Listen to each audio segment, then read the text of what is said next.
अब जो individual remedies हैं, सबसे पहले हम जो डोनेशन वाली रेमेडीज है उसके ऊपर बात करेंगे, दान जिसको हम कहते हैं।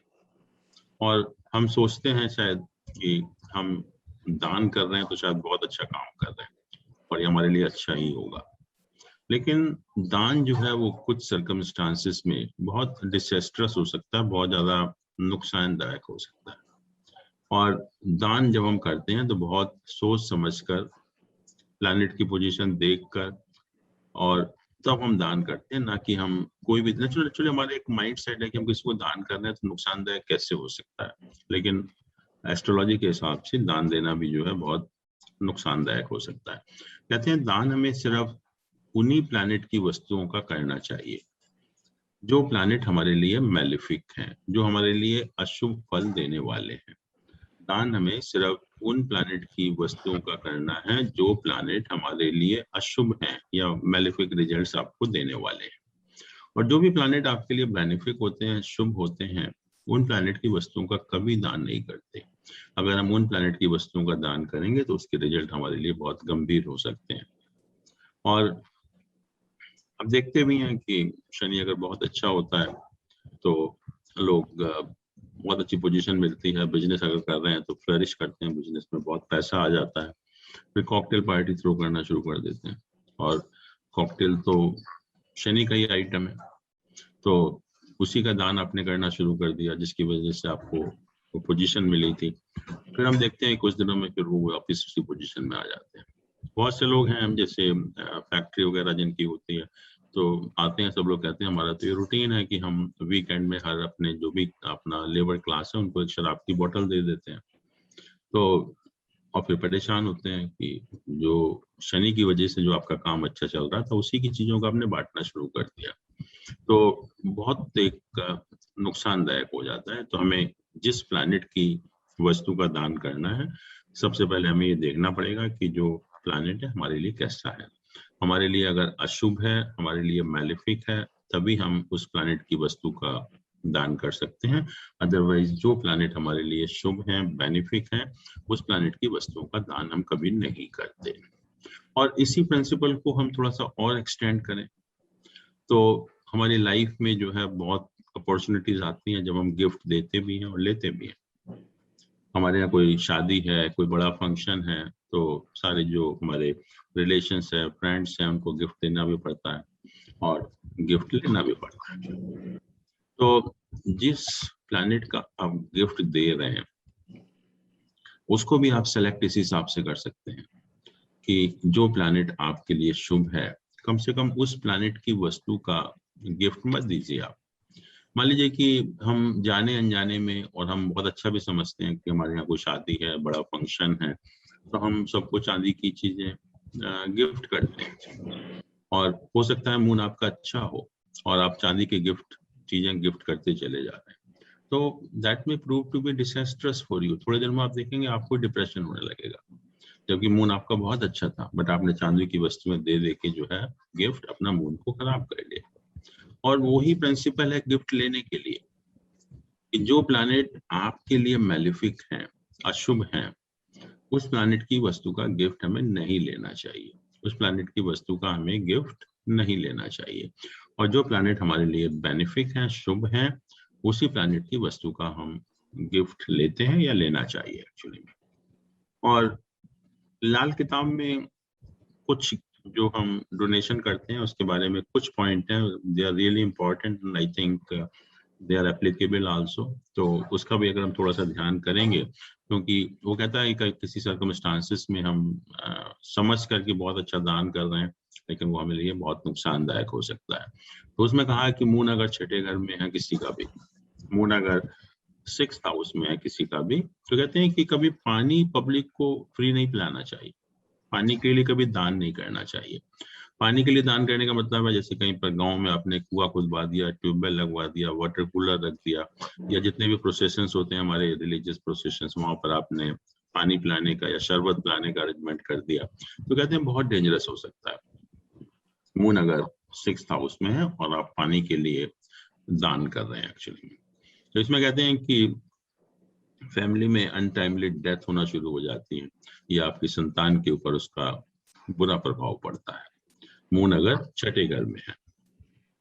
इसी तरह से मून सैटर्न अगर 8वें घर में है, सैटर्न अगर 8th हाउस में है, तो कहते हैं कि जहाँ पब्लिक के फ्री स्टे करने के लिए जगह होती है, जैसे धर्मशालाएं वगैरह होती हैं या मंदिर में स्थान होते हैं जहाँ पर लोग फ्री स्टे करते हैं, तो उसके लिए दान नहीं करना चाहिए कभी भी। धर्मशाला वगैरह बनाने के लिए जहाँ लोग फ्री में आके स्टे करें, वो नहीं करना चाहिए अगर शनि आपका 8th हाउस में प्लेस्ड है। तो कहते हैं कि आप खुद बेघर हो जाएंगे। आप घर के लिए तो दान कर रहे हैं पब्लिक के लिए, बट खुद आप उसमें बेघर हो जाएंगे। फिर है जुपिटर अगर 10th हाउस में है और मून अगर 4th हाउस में, इकट्ठा, दोनों इकट्ठा होना चाहिए, जुपिटर 10th हाउस में और मून जो है 4th हाउस में। तो कहते हैं कि रिलीजियस प्लेस, मंदिर वगैरह बनाने के लिए हमें कभी दान नहीं करना चाहिए। मंदिर वगैरह बनाने के लिए कोई अगर पैसा मांगता है तो उसके लिए हमें दान नहीं करना चाहिए, क्योंकि अगर आप करेंगे तो आपके अगेंस्ट में फॉल्स एलिगेशन लगेंगे और ये भी आपको इम्प्रिजनमेंट होने तक की पॉसिबिलिटी उसमें आ जाती है। ऐसे ही वीनस अगर 9th हाउस में है तो कहते हैं कि हमें जो बच्चों की पढ़ाई के लिए, गरीब बच्चों की पढ़ाई के लिए जो है, बुक्स के लिए या स्कॉलरशिप वगैरह या कोई फाइनेंशियल हेल्प है वो नहीं करनी चाहिए। और अगर हम करेंगे तो हम खुद फाइनेंशियल प्रॉब्लम्स में आ जाएंगे। फिर कहा जुपिटर 12th हाउस में है अगर, सॉरी, मून अगर 12th हाउस में है तो कहते हैं कि जो साधु संत होते हैं उनको भी खाना नहीं खिलाना चाहिए। साधु संत होते हैं उनको खाना नहीं खिलाना चाहिए। और जो फ्री एजुकेशन जहाँ इंस्टीट्यूट्स में दी जाती है वहां पर भी दान नहीं करना चाहिए। और अगर हम ऐसा करेंगे तो नेचुरली जो हमारे परिवार में बहुत बीमारियां हो जाएंगी और हमें कोई हेल्प करने वाला भी नहीं होगा। और मैं लास्ट तो में बहुत कहा कि, खिलाती हूँ। हाँ जी, मैं तो बहुत खिलाती हूँ। आपका मून 12th हाउस में है। हाँ। हाँ, तो वो अवॉइड करना चाहिए हमें कि साधु संत को खाना नहीं खिलाना। हम किसी और तरह से कर सकते हैं बट खाना मत खिलाइए।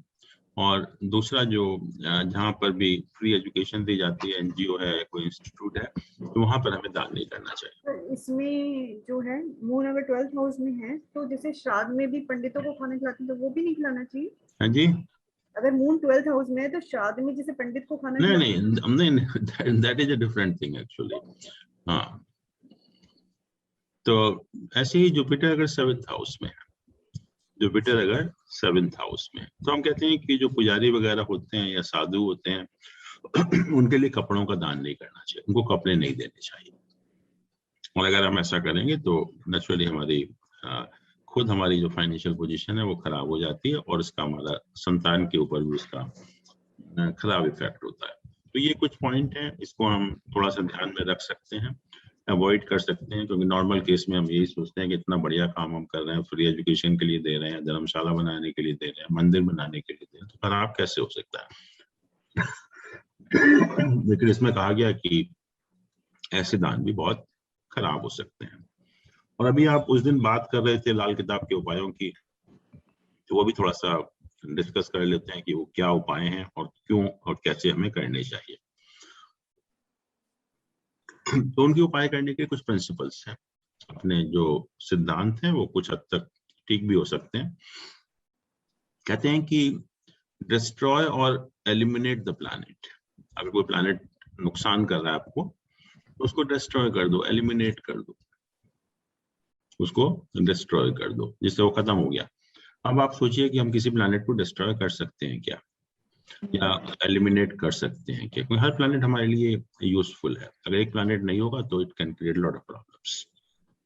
और जैसे हम देखते भी हैं कि वो शनि के लिए कह देते हैं कि तुम सुरमा जाके कोई आइसोलेटेड प्लेस में गाड़ो गड्ढा खोद के, या अगर वीनस खराब है तो ज्वार जाके कहीं आइसोलेटेड प्लेस में धरती के अंदर गाड़ दो।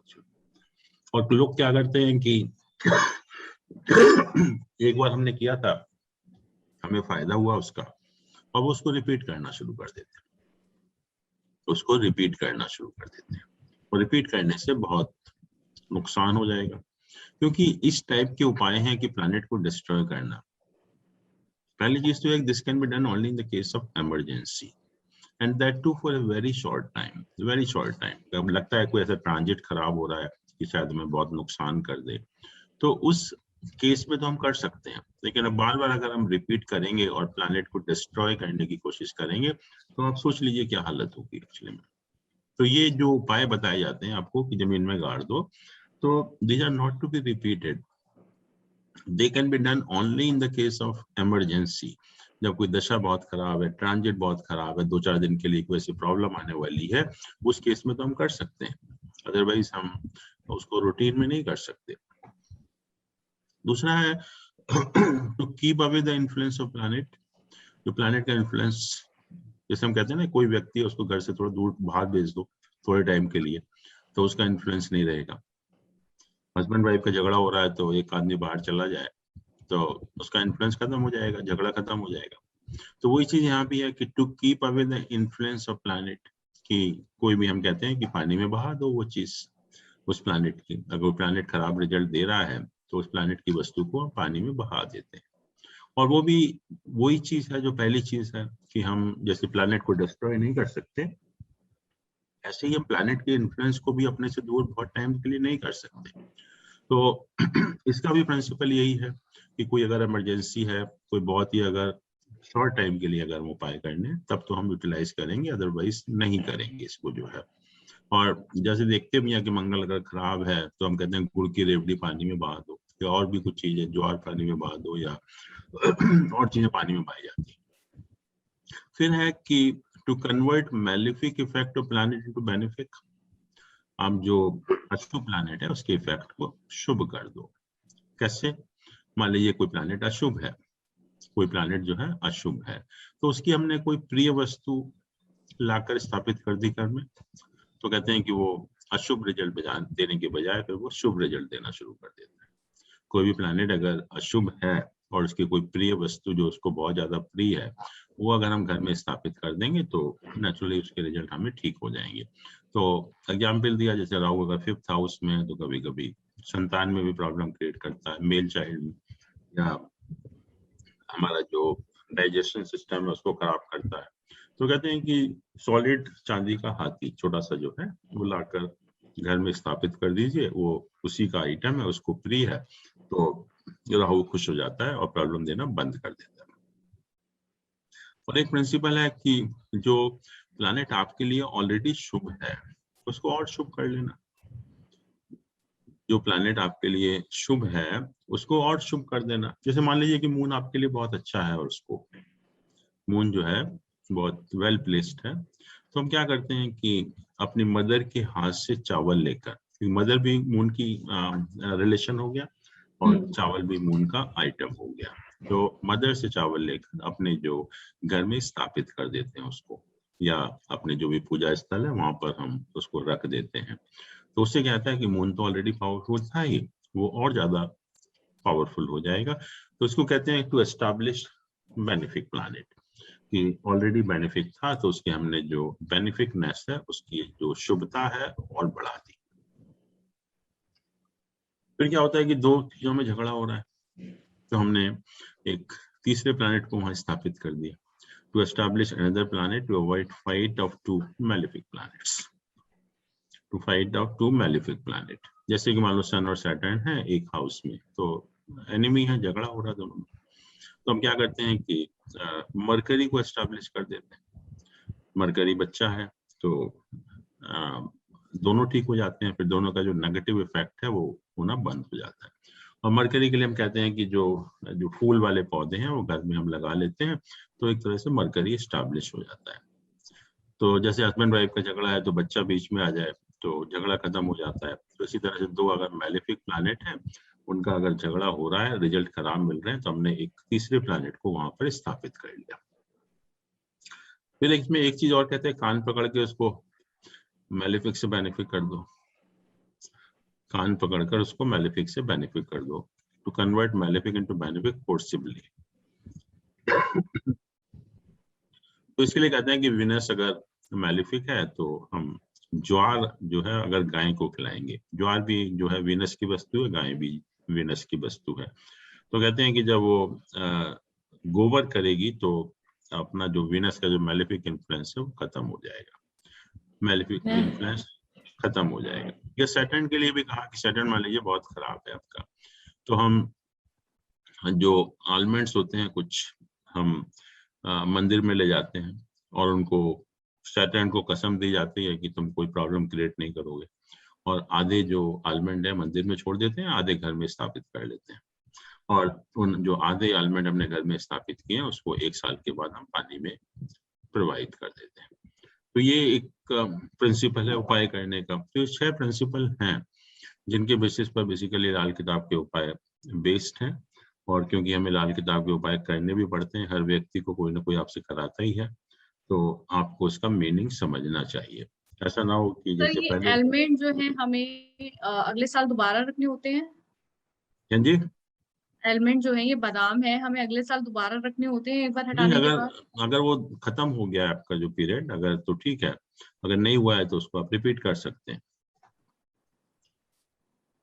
और इसके अलावा जो लाल किताब के मेथड उपाय करने की बातें कही गई, उसमें कहा कि जो रेमेडी है हम 40 या मैक्सिमम 43 दिन कर सकते हैं, 43 डेज तक।